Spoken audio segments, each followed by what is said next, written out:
Our first guest, our very special guest, is Mr. Peter McLernon, self-made millionaire himself, and he really gets to the grassroots. In this interview, he was actually talking to us about what some of the tools he uses to guarantee a startup business can be successful. I think it's important to listen to these interviews to see what little golden nugget you can take and implement in your business today. That's the 1% change that we want. Absolutely. Let's hear what Peter had to say. First thing I do is just check to see whether or not I've got a business plan. So, what type of business is it? What's the competition? What kind of financing is going to be required? And is there a budget in place? So really, you're just thinking maybe 5 years ahead to say, well, this is how it's going to unfold over 5 years. This is my starting point. So the starting point would be, looking for the correct type of premises, the right location, that type of thing, local government, regulations, all that kind of stuff, And then looking at your competition to see, part of that location would be competition. So you may or may not want to be right next door to your competition. So that's kind of a question, really. Sometimes you want to be in a competition because it attracts the crowd, and if you stand out, then the crowd's already there. You just got to attract them away from your competition. So by being different or whatever. Yeah. What standing out can be just as different as providing better service, or better variety of product, or better quality product, or better pricing. Pricing is not always the main point because it only goes a certain distance. So it's really, I'd say in Australia, I sell the business. So my bottom line is value for money. So business people are looking for value for money. So I may not be the cheapest, but for that level of quality, I'll be the cheapest, So I'm not trying to sell, I'm not trying to, as I say, be the cheapest in Australia, but what I want to do is provide the best value for money, In my particular circumstance, what I do is I don't specialise. So I cover the full range of business products, which is unusual or unique, So, we cover everything really, so office furniture, fit outs, shelving, racking, shop fittings, business machines, everything you could need for business. So that sets us apart in some ways. All of our competitors are pretty much specialised. Yeah, and I think, there's two sides of that story, We might be niche just because we supply everything, It's the other end of, the same scale. So I see people's point that specialising enables certain advantages, but we have all of those advantages under one roof. So, we've got 5 niches. So, as I say, it's in our own business model, we're looking to be something like, we call ourselves home base for business. So we're like using the home base model, and the IKEA model, and a few others. So, as I say, there's nothing new under the sun, but we're taking a little bit from some other successful businesses. So, for example, with Homebase, they cater fully to the home building industry. So if you're renovating or building a new house or whatever, you go to Homebase, and they only have one centre in every capital city, which is what our model runs on as well. So what we are is Homebase for business. So we cover the full range of business products. So if you're expanding a business, building a new business, starting a new business, opening a new branch, you come and see us, and everything's under one roof. It's all here. Then IKEA, there's lots of furniture stores, and people can go to a variety of furniture stores. But a lot of people go to IKEA because it's one big centre, and when you arrive there, you're going to see everything you would see in any of those other stores under the one roof.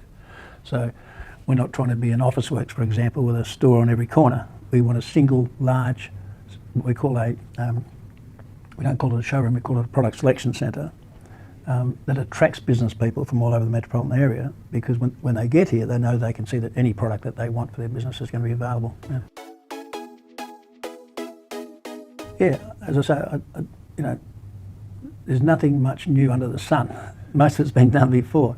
So you can look at other people's successes and their models, and you don't have to use the whole model. It may not suit you, but you can use parts of models and build your own model. But your own model is then built from things that have been successful in the past. So yeah, as I say, ours is built on probably 3 successful models. Well, I think part of the philosophy is things come down to your own basic beliefs, I suppose. If you're running a business and you're in a position where you can control what happens with the business. So probably one of my basic beliefs is that we're here to learn everything we can and therefore develop ourselves. But then the second part of that equation is that then you have a responsibility to teach others. So within our own business, we try to bring our own employees up through the ranks, so that teaching them basically what we've learned, so that they become better at what they're doing. Also, then that kind of spreads out to, if I know something about business, if I've learnt through the ups and downs, then I've got a responsibility maybe to help other business people, not just by products but also by advice and so on. Yeah. Extremely important. Yeah. This is one of the big clues, really, is the cash flow. So, cash flow is king, they say, and that's definitely the case. So, personally, I've got my own kind of accounting system. I've always had an internal, well-qualified bookkeeper or accountant, anyway, full-time. I think that's very important, And then an external accountant for taxation purposes. So we do everything internally as much as possible. We have our own internal IT person and marketing person. So we're not reliant on waiting in a queue with expensive external advisors. We try and do everything internally. Makes the running of the business a little bit more expensive, but you get things done quicker and you get them done. If we want to upgrade our website, for example, add a new product, it's done that day. We don't have to wait a week for anything. I'll get it done outside. Overall, when you're paying fairly high fees for consultants, there's not much difference between that and employing somebody. Finding the right people, there's a bit of a clue there as well. You don't, obviously, you employ knowledgeable people in each area, accountants and so on, bookkeepers and so on, but you have to know and understand particularly the cash flow for the business, particularly if you're in a business like I am, which is retail.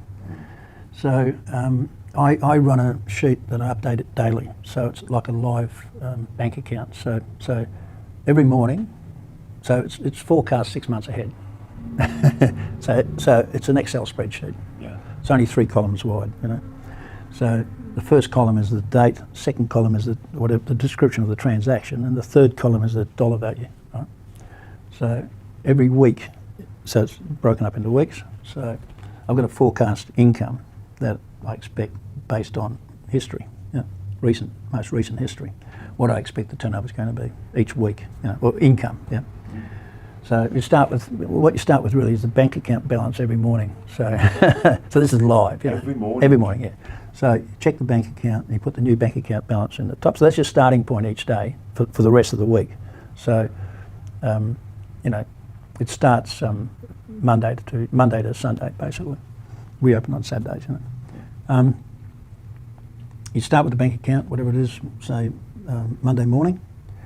And then for that week, you've got all of the expenses that are either known or estimated. So, for example, you know what the rent is. So the rent will be in there as a correct figure, whatever week it's due, of the month, Wages will be in there because wages are a number that you can estimate unless you're having casuals and so on. You can get pretty close to it.